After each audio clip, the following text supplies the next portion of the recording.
What is going on, YouTube world? We are KRT Life, KRT Life with the Y. Like, subscribe, all that cool stuff. And you know we've been really quiet the last 2 or 3 weeks. That's because we had a lot of things going on. Yes, we have had a lot of different things going on and a lot of different life changes and life events. Well, number one, we got married. Officially. And then we went on holiday. And then we also switched up some other things in our automotive world. Now, I'm sad to say, the E55 Wagon is gone. Big shock to me. When he got that wagon, after looking for that wagon for 10 years, I was sure, for the first time of him buying all these cars, I was sure that car is going to stay for at least, I want to say at least 5 years. Because usually I bet that these cars are out within a year, maybe 2 max. But I was really wrong. And I thought that I was going to keep that car for a long time, but I realized after having it that I'm kind of E55'd out. I mean, that was my 4th E55. I figured, it was the wagon. Maybe I'd be like super, like, impressed with it. And I was impressed with it for a lot of reasons, but I guess like they're not really the reasons why I feel like you get that kind of car. I mean, I was amazed by the practicality of it. Yeah, I think so too. But there is another car that he has a really strong love for. Yes. That's been going on for a while. Since I met this guy, the first time I met him, he pulled up in this SUV. I would say it was a Cayenne Turbo. Yeah. And I was like, okay, nice car, but moving on. Then as I got to know him, I realized he loved that truck so much because we spent numerous weekends sitting in the cold in the parking lot. Well, I did, while he was working on it. If you want to test your girl, if she's down for anything, get the car that breaks down a lot. But eventually that truck was done. It just wouldn't start or have issues. I've never seen him so stressed out. So after, how long did it take you to get it diagnosed properly? So it was a few months of going back and forth to different shops trying to get that car fixed, and that car would never ever work again, unfortunately. So I ended up selling it to somebody. I ended up selling it really cheap, and I said I would never buy a Porsche again for 10 years. Yes, he swore. He was so mad. He was like, I am done with them. I'm done with them at least for 10 years. And I'm like, yeah, okay, we'll see. I'll see you working on this car. I know how much you love it. That's not gonna last that long. And I was right. Guess what? Not even 2 years later, another Porsche came along. It wasn't exactly 100% what he wanted, but it was his first sports car, I should say. Mm-hmm. Definitely were missing certain pieces. Definitely were quite a few things wrong with it.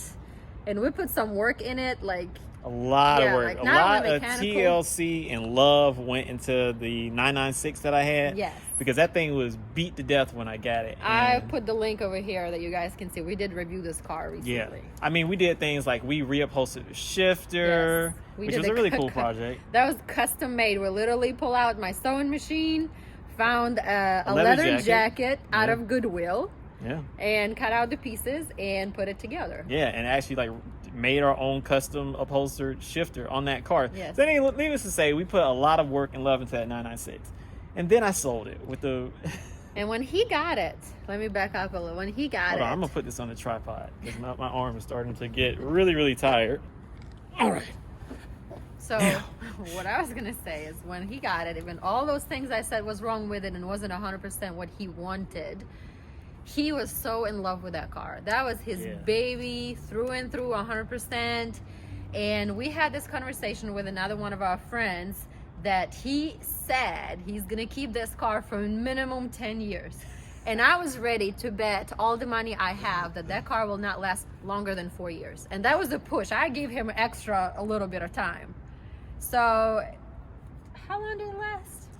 I think it was about 2 years roughly. She says it was about 2 years, but I didn't think I had it for even that long. And the main reason I didn't keep it was because it was the wrong color on the inside. Like the interior was this weird brown, like Savannah beige is what Porsche officially calls it. And I wasn't really feeling it. And it wasn't like he wanted a little bit something a little bit more up to date with a little bit more comfort and some other things. So we moved on to E55 Wagon. And eventually, obviously, this came to an end. Yes. So what was the replacement now? So the other day I was looking on the Google machine and I was looking at a bunch of different cars, but the 911, it had such a strong hold on my soul and my heart. I can't even explain that to y'all. Like, it's like once you own and drive a 911 for, you know, an extended period of time, if you can afford to buy one and keep one and sustain one, regardless of how impractical it is, it's like it just rewards you back like tenfold. So I took the plunge and I bought this right here. You want to tell them what that is? So this is 997. It is 2007. Yep. Black on black, which what he wanted. Obviously, all of our cars are black. Mm-hmm. And I've got to say, I did not realize that the difference between tan interior and black interior is going to be so drastic how that car makes you feel. I didn't get a chance to go on the test drive on this car, but when he brought it home and he took me for the first ride, I was blown away. The color of the interior being black made a car feel completely different. Mm-hmm. And the car has a couple of issues. So what's wrong with it? You want to show them what's wrong with it? I can show you. So after he got this car, and I was like, are you excited? Because he never really gets super crazy excited right off the bat. It takes a second, I feel like. But having this car for 2 days, because of these issues I'm about to show you, he was kind of like, eh. Yesterday, when he actually pulled certain things out and found out what's wrong with it, and I came out of the parking lot, he was so excited. That's the first time I saw his eyes lit up since he got this car. He's like, now I know what's wrong. Now I know how to fix it. And this car is about to be in tip-top shape pretty soon. But this is what's wrong with it. All right. All right, boom. Can you see me? Yep. All right, so here we are in the back of my new to me 997. And this car, when I got it, it had a massive knock coming from the back. Like not a thump, but a knock coming from the rear suspension components. And when I had the PPI done, pre-purchase inspection, if you know what that is, they said this car was tip-top. They literally went all through this car, and the only things they could find wrong with this car was the rear suspension was knocking, and a couple little maintenance things that need to be done, like the serpentine belt. Really minor stuff. Other than that, this car has 100% clean bill of health. So this knocking was so bad, I was just like, yo, I have to figure out what this is because it feels like the suspension is broken. Sure enough, I pulled out the Bose system that's back here and pulled out the carpet as well. And I looked at the strut mounts. The strut mounts are not really known to fail, but they do fail on Porsche cars. And these strut mounts are so worn. If you can see this over here, you can literally see the actual, there you go. You can see all the dust particles. It looks kind of like rubber. Well, it is rubber, but it's like the eraser of a rubber band. Not rubber band, but the eraser of a pencil, just all collected right here. And when you drive the car around, you can actually see the top of this strut mount moving around. And I'm glad I caught this before it was too late because, I mean, you don't want this just banging around and eventually, like breaking the car or something like that. And that side is done. And this side over here is also done as well. If you look at that one, that strut mount needs to be replaced. So what I'm going to go ahead and do is replace both strut mounts. I'm going to replace both struts. And after that, this car should be pretty much good to go mechanically. Fingers and toes crossed. So I'll give you a quick walk around on this car. So this is the black and black 996. Definitely had to have black and black. It couldn't be anything other than black and black. And it also had to be a manual. Getting a manual was one of those things that was extremely difficult to find for some reason. A black and black manual 997. Don't really understand why. Did I say this is 996 or 997? I said it's 997. No, I'm just saying when I just started talking just now. Oh, I think it's 997 you said. Oh, okay. Make sure I said 997, Okay. not 996. Because obviously this is 997. But anyway, black on black manual transmission, very difficult to find. The windows were already tinted. And if you look closely, like this car is super clean. Like the paint. Now, mind you, I drove this thing in the rain the other day twice, and it still is really clean. When you get it washed, or when I get it washed, it looks like almost perfect. It has a couple of small nicks like this and that, but you can look at the wheels. The wheels haven't been curved or anything like that. The wheels are in great shape. I honestly don't like the lobster claw wheels, as they're called. These are 19-inch lobster claws. I don't love these. I really would like to change these and get something else that looks more like a God, I can't even think of the name of the these Victor equipment wheels that I like, the Innsbruck. I want something more designed like that. But anyway, that's the, yeah, so want different wheels. But these tires on here were in excellent condition. These are the Michelin Michelin Pilot Sport 4s. And they look like they're almost damn brand new. I mean, they still have the little rubber things hanging off of them. And yeah, so the tires were great. The body of the car was great. The rear wheels, great condition, haven't been curbed. I think the one on the other side has only been curbed one time. And as you go around the body of the car, everything is just immaculate and great condition. Like, this thing has been garage kept its entire life. You come over to the interior, and it only gets better on the inside. Now, my last 996, the interior of that thing was a joke. The guy that I bought it from, he literally looked like he was a former runner back or something for the Atlanta Falcons. I mean, this guy was huge. Like, he was about like 350 pounds, almost 7 feet tall. I don't know how he was shoehorning his way into a 911, and he owned that 911 for almost 10 years. Needless to say, the interior was completely destroyed. But when you look at this one in retrospect, in fact, we should probably go on this side for lighting. When you look at the interior on this one, the interior is almost as pristine as a hospital. Look at that. So when you go in here and you look at the seats and the leather, like on my last one, these bolsters were completely ripped. The carpet was just completely done. But in this, I mean, these mats are so nice. I'm actually going to take these mats out and I'm going to replace them with the diamond mats. The pedals, great condition. Look at the pedals. Like the center console on my other one was destroyed. The shifter was like trashed on my other one, but in this one, I mean, everything just looks great and clean and immaculate. And it has the Porsche crest in the headrest. Oh, I forgot one more important thing. You want to know what it is? What is it? It has the black Alcantara sunroof. Oh my God. Well, it's not sunroof, but headliner. So yes, it is very, very beautiful and very, very, very clean. So what are your initial impressions on the 997? I definitely in love with this car. And it was so funny when he got rid of his 996 and he was like, I don't know if I want another one, but he misses the manual transmission, the power the car gives you, because it definitely drives a lot different than E55. It's a different way that power delivered and the feel of the car and how the car handles the turns and everything else. And that whole story I told you about his love for the Porsche, I feel like once you fell in love with Porsche, there's nothing that car can do that make you fall out of love with it.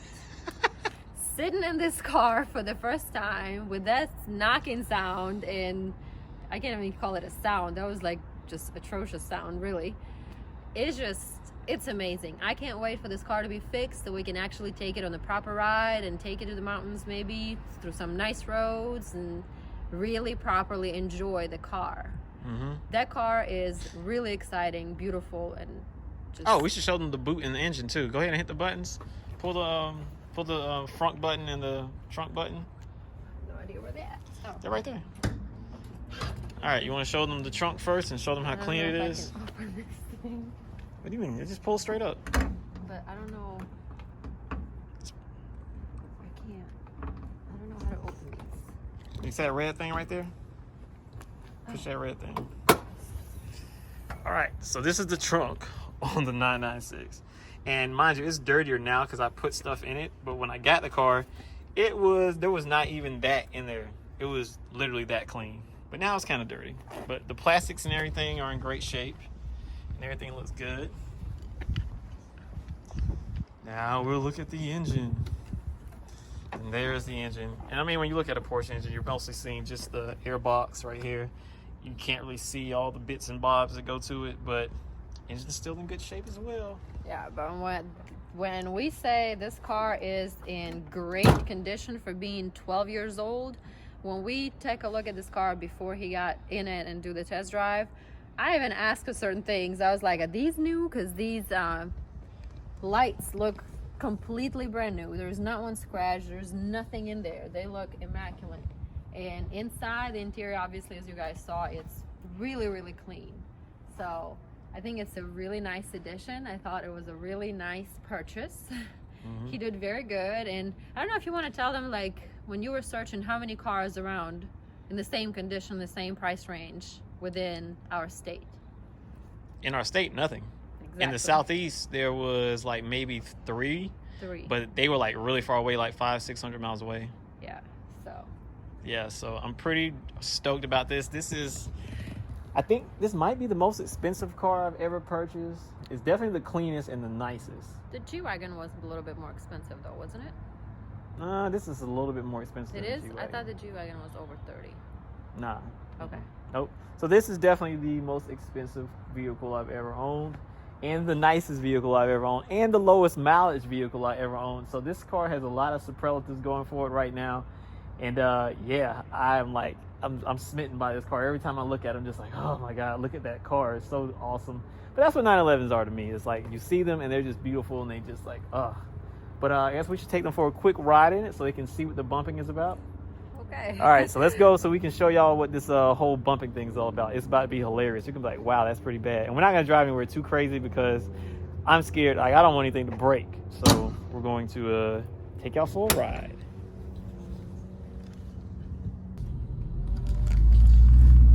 Okay, so we're riding in the 997, and I'll give you a quick example of what completely destroyed rear struts, not really struts, but strut mounts sound like.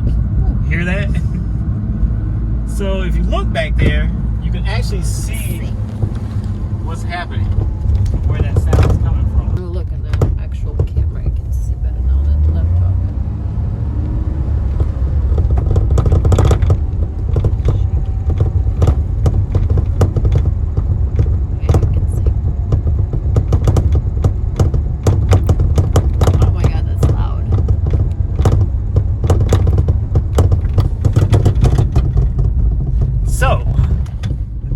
That is what a completely destroyed. You can see, hear, and definitely feel it under you. Oh yeah, it's just like just jumping around in there doing its own thing, just flailing around. So yeah, that thing is properly done. It's like beyond, and the one on the driver's side is also broken as well, but it's nowhere in the state that the passenger side one is. Like the passenger side was completely gone, but remarkably, even though the mount is completely destroyed on the highway and on smooth roads like right now, car still drives really, really good. Until you hit a bump and you're like, oh my God, my suspension is broken. Kind of is what it is at this point. So yeah, that's the broken struts on the 997. And that's going to be actually the next probably do-it-yourself video, richer than the parking deck thing that I'm going to do.